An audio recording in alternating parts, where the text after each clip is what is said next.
Meu Senhor e meu Deus, creio firmemente que estás aqui, que me vês, que me ouves. Adoro-te com profunda reverência. Peço-te perdão dos meus pecados e graça para fazer com fruto este tempo de oração. Minha Mãe Imaculada, São José, meu Pai e Senhor, anjo da minha guarda, intercedei por mim.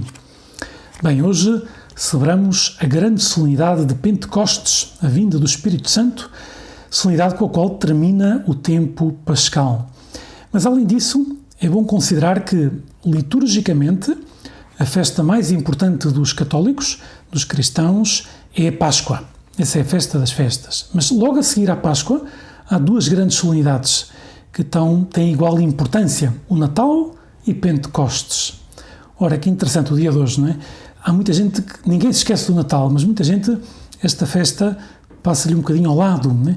E é uma pena, né? Porque, claro, o Espírito Santo é, das três pessoas divinas, aquele que parece o grande desconhecido, aquele que as pessoas menos ouviram falar, menos recorrem. Isso não pode ser, nem para ti, nem para mim. Por isso, hoje queremos falar de modo especial contigo, Jesus, mas pedindo que nos envies o Espírito Santo, que nos ajudes, que pensamos que o Espírito Santo tem essa missão de nos identificar contigo, né? Além disso, esta festa, esta solenidade, é a festa da Igreja por excelência. Foi a última ocasião em que a Igreja esteve toda reunida num só sítio, no cenáculo, onde veio o Espírito Santo, abriram-se as portas, São Pedro pregou, e já naquele mesmo dia converteram-se 3.000 pessoas, das que ouviram São Pedro. Nunca mais a Igreja voltou a estar unida num só lugar. Isto só vai voltar a acontecer na Jerusalém Celeste, né? Quando no céu, né? Quando no fim do mundo, né? Com os novos céus e a nova terra, na Jerusalém Celeste, aí sim a Igreja vai voltar a estar unida toda num só lugar. Bem, e hoje, em vez de usar o Evangelho, claro, queria usar a primeira leitura, porque a primeira leitura dos Atos dos Apóstolos, capítulo 2, descreve precisamente o que aconteceu neste dia de Pentecostes. Diz-nos os Atos dos Apóstolos que quando chegou esse dia de Pentecostes, os apóstolos estavam todos reunidos no mesmo lugar.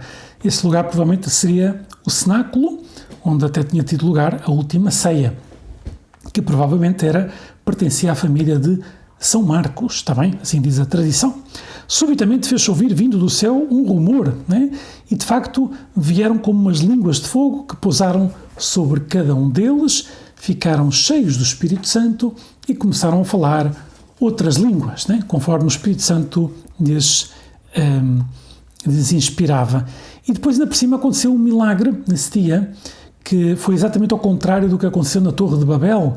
Na Torre de Babel, uma passagem do Antigo Testamento, Deus baralhou as línguas, porque os homens estavam unidos contra Deus e queriam construir uma torre para chegar ao céu e dominar a Deus, etc. Deus baralhou as línguas e eles tiveram que ir cada um para o seu lado, porque já não se entendiam uns com os outros. Aqui no dia de Pentecostes acontece exatamente o contrário. Quer dizer, Pedro fala na língua que falava habitualmente, que é o aramaico, mas na cidade de Jerusalém havia partos, medos, elamitas, habitantes da Mesopotâmia, que não falavam o aramaico.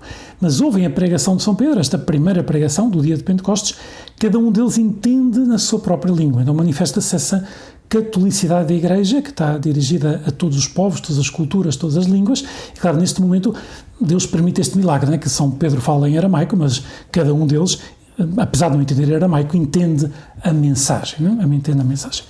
Então, por um lado, queria comentar três ideias desta passagem dos Atos dos Apóstolos que vamos ouvir na primeira leitura da missa de hoje. Primeiro, estavam todos reunidos no mesmo lugar.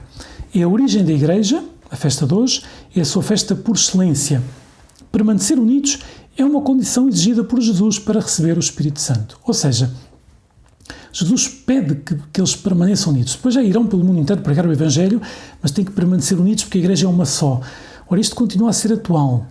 A Igreja é uma só, apesar de estar espalhada pelo mundo inteiro, e nós temos que permanecer unidos, unidos a Cristo, unidos ao Vigário de Cristo na Terra, que é o Papa. Por isso, o rezar pelo Papa ajuda-nos a fomentar a unidade da Igreja. Estarmos unidos ao Bispo da nossa Diocese também nos ajuda, que está unido ao Papa, ajuda a fomentar essa unidade. E permanecer unidos é uma condição exigida por Jesus, e a unidade é um dom, por um lado, e uma tarefa de cada um de nós.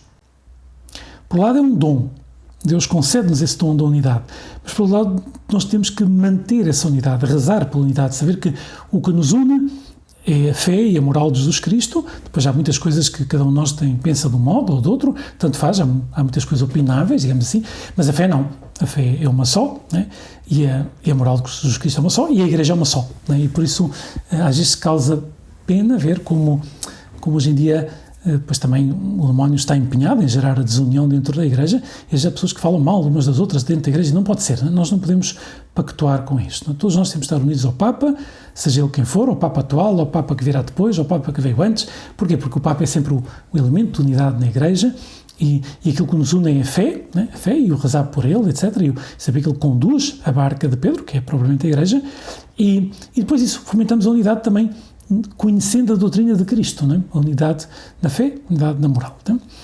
Depois a moral é viver de acordo com a fé, né? Por isso a moral de Cristo também é uma só, né? E nós temos que, aliás, o Catecismo da Igreja Católica, isso é um instrumento maravilhoso de unidade, né? Porque ali vê-se a fé e a moral da Igreja desde sempre, né? Mas assim expressa em palavras que nós entendemos, né? Hoje em dia, e que é a mesma desde sempre, desde que a Igreja foi fundada.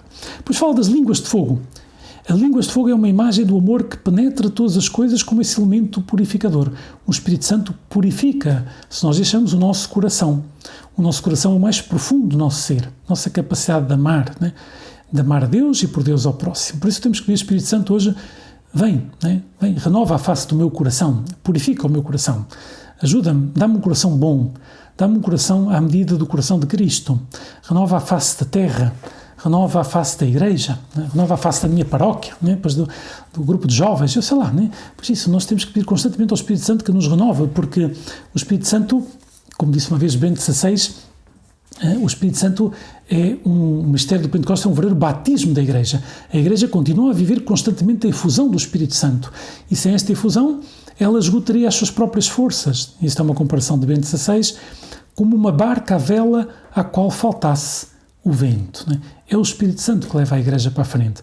É o Espírito Santo que nos faz sentirmos unidos. Aliás, acabamos de ver, há menos de um ano, essa JMJ aqui em Lisboa, né? Depois JMJ em 2023, que foi um claro Pentecostes. Né? Na JMJ nota-se isso, né? Sente-se a força de Deus de um modo evidente, né? Infunde alegria, infunde entusiasmo nos corações. Pois notamos que estamos espalhados pelo mundo inteiro, temos várias culturas, mas une-nos quem? O amor a Cristo, a força do Espírito Santo, é quem, de facto, nos une, né? Pois a todos. Né?